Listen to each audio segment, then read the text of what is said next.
Okay, so let's dive into some more results. This time we're going to take things to the hurdles. Yes. And, yep, we definitely saw some thrilling action here. Thrilling on the women's side. Yes, we did. Who called it? Who called it? I think I did. You did? I did. All right. Yes, I did. Guess what? Taking the win in the women's 100-meter hurdles. Megan Tapper.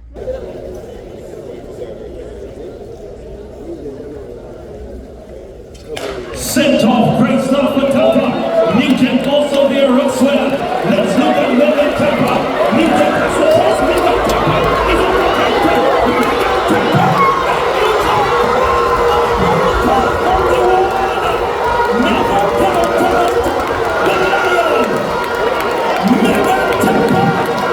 from start to finish. What a super run! What an amazing performance of the girl prepared on the outside. Positive 0.1, 12.34. What about the massive personal best?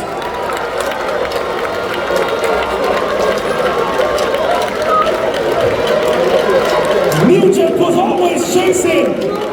Megan Tapper was in tears last year. This year she has every reason to be smiling. Give her a big hand, ladies and gentlemen.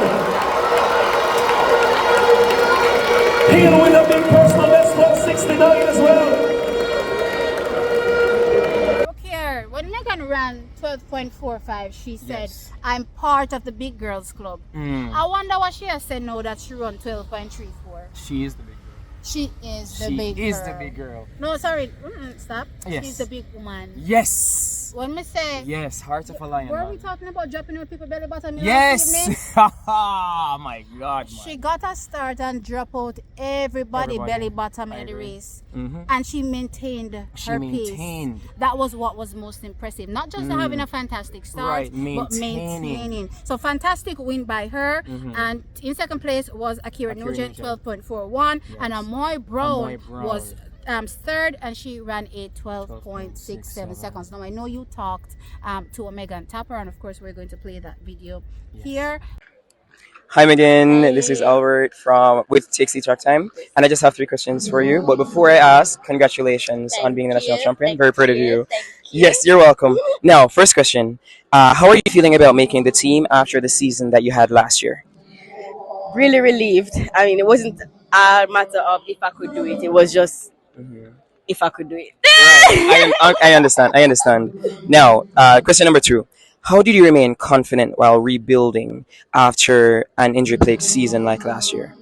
To be honest, it wasn't a straight road of confidence. It obviously was up and down, but I have an amazing, spectacular, God-filled team around me that stands in the gap with me. Whenever I lose faith, they lift me up. Whenever I don't have the energy to continue, the will to continue, I look at them, they look at me, and they just uplift me and let me know that I'm not alone in this, and we're here to help you. We're here to motivate you. We're here to get you to that finish line. I'm glad to hear that. I love that. Every athlete deserves that. And lastly, what do you think you did differently this year from any year in order to make the team? Dr. Joe. Dr. Joe. Dr. Joe. Okay. All right. Thank you so much, Meg. Super proud of you. It's okay. But let me know your thoughts as it relates to the race and just interacting with her. What happened there? So with the race, she got out, and I realized by 70 meters, Megan is still in the lead. No, usually by 60 to 100. By 50, 60, By 50, she's, 60. they're catching her. Yeah, and it's not even about her, it's about Akira. Usually in that last 50, Akira is, but then I'm like, Megan is still leading, and that is when I knew that Megan was gonna win. And I'm very proud of Megan. We did an interview, and I just asked, I asked her some questions, because I really want to know the mindset that she was in, the mindset that she came into the race in, and she told me about that. She told me how what preparation was like, what it was like, having injuries last year, and then that unfortunately not making the team last year to resetting to coming this year. So she did an amazing job. So yeah, I think that was great. All right, so for me, when it comes to Akira, I've been speaking about her, all season, and her having a tendency to get it right when it matters, especially at national championships. So of course, she was the defending champion from last season. Year, yeah. But what I've also noted this year is that they've taken things a different route. As I said, last year on the circuit, she was tearing up the place, here, there, and everywhere, running really super fast times. But when it mattered most, she was unable to deliver those performances. And what I've noticed that this season is that they're gradually building a process step by step. I love it. I expected her to walk in, to this race and go away with the win. But after seeing Megan's semi-final, I did highlight that, hey, y'all have to watch out for Megan. Yes, and you have to watch out for her. Yes, but and in my at the prediction, same time, go ahead. Hold on, but at the same time, right? What I want people to keep in mind is that Akira Nugent is still on trajectory to do something absolutely fantastic by the time we get to the World Championships. And it makes things even better thinking about the fact that Megan Tapper has now stepped up to the girl and or the woman, and she's ready to put down those solid performances. Look here, you see, when we talk about that women's 100-meter hurdles and creating 3 finals out of it, right now, me I foresee 3 Jamaican in the final. I don't know how the rest of the world gonna match the other spot them. Right, that's their business. No. Yeah, 3. Because we have 4 people, right? Daniel Williams as well, and we have Amaya Brown. But with how things stand right now, definitely I think 3 of them can make it into the finals. And the rest of the world have to go match the other Lee and them, which are only 5. Which are only 5. Yes, and as I was saying earlier, in my prediction, right? I did have Akira, so I put Akira first, and then second I have Topper, but in bracket beside Topper's name I could pull an upset. Then for third I put Amoy. So wait, which one? You say in the beginning of the video, say you'd have her for win. Yes. So no. All right, hold on. No. Right before the race. I know. Hold on. No. Here's my thing, right? Right before the race started, it hit me.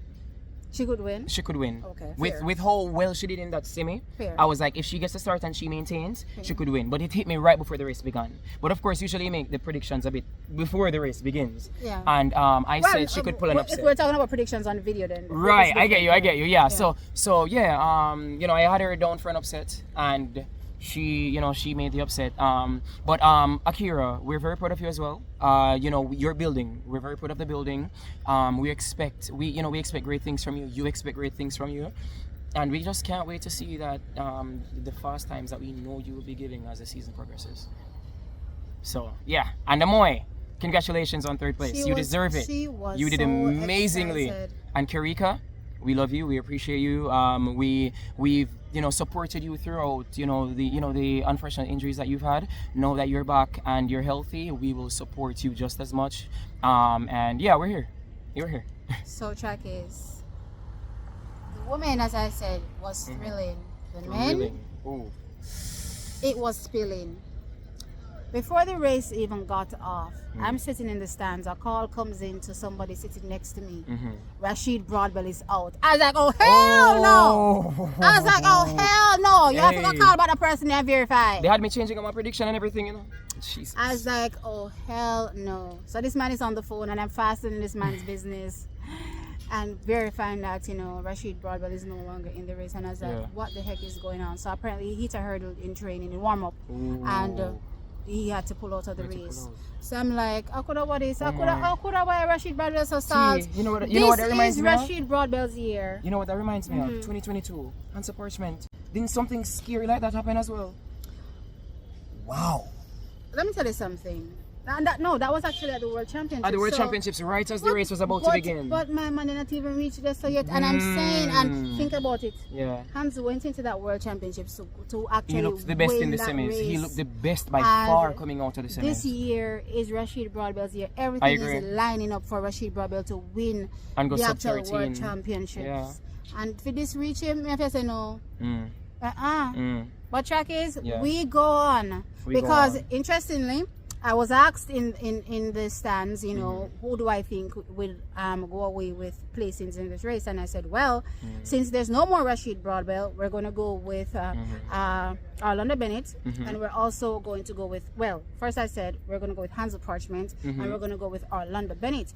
But I said as well to the person sitting next to me that though I'm calling Hansle for first, Hansle has to be very careful because sometimes he lets that race get away from him. And if he allows Orlando Bennett and those collegiates to get away from him, it's going to be trouble. And Jackie's at trouble reach, trouble drop at this man's foot.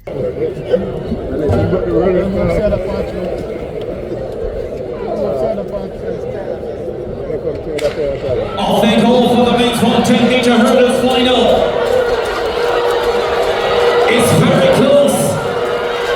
Not one separating these men. Hi Orlando, I'm Albert with TXT Track Time, and I have 3 questions for you. Firstly, right, how did it feel going into the fastest final ever, in Jamaican history, considering how quick, the times were going in? I mean, I think McLeod was the fastest with 12:90, but I mean the time was good. I came into the final just with the mindset that I have to do my best. I mean, incredible competitors, so I just came out with the mindset that I just have to keep going. Understood. And of course, you always make a team, right? And that's kind of a thing, a thing with you. I wanted to know, do you feel any pressure, considering we always expect you to make the team? I mean, it's not pressure because I always expect highly of myself. I mean, I'm competing with top athletes, so I mean, I put that on myself that I have to perform at my best at the right moment. So yes, that's always a mindset for me. Okay, understood. And how does it feel now to be the national champion? It feels great. I mean, but at the same time, it's a good feeling, but greater things ahead. Right. Tokyo, so I just have to focus on having a great season, staying injury-free, and just getting on that goal. Okay, understood. All right, thank you so much. All right, okay, man. Have a good day. Yeah. So, going away with the win in this event was, as I said, Orlando Bennett, and he clocked a time just 1/100th of a second shy from his actual personal best, a 13.10 seconds. What a dominating run by him. Now, as I said, these collegiates, they ain't playing no games. In second place, the Mario Prince. He ran a 13.12 seconds new personal best. Big run by him. And mind you, this was a positive 0.4 meters per second wind, right? And in third place, finally making the team, standing tall, was Tyler Mason. And he clocked a 13.22 seconds. Jaheim Stern was also right there. And as I said, Jaheim Stern's issue is clearing those hurdles, making sure he's clean. Yes, I remember. Once he cleans up, he will also be deadly because he was also there. 13.29. Jerome Campbell was there. 13.38. Hansle Parchment ended up being 6th in the race, 13.39 seconds, right? With Franz Campbell finishing in 7th with a 13.49. Really, really fantastic race. So I want to pick your thoughts though, because well, the men, before we get into that, the men in the stand said, Stephen, just if I go get the exemption. I said, Stephen, if I go get which exemption? And I see what happening at this race? How this is going to work? Let me tell you something, Trackies. I have no problem with using the exemption because Rasheed Brobel, medical exemption that is, ranks in top 3 in the world. And if he can prove his fitness and prove that he's faster than, the other guys, as I said, I really have no issue with the use of the medical exemption. Herein lies the issue though. Not when you have these quality athletes.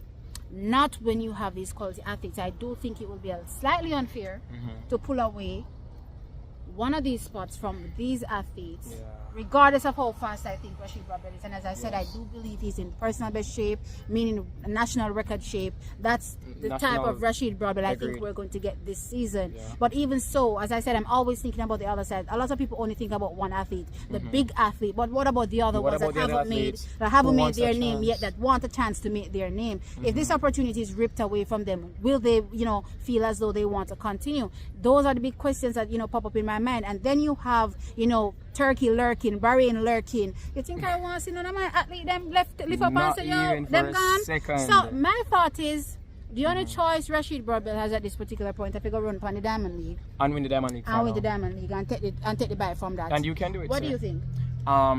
So Brobel was my favorite going in. I think he can break the national record.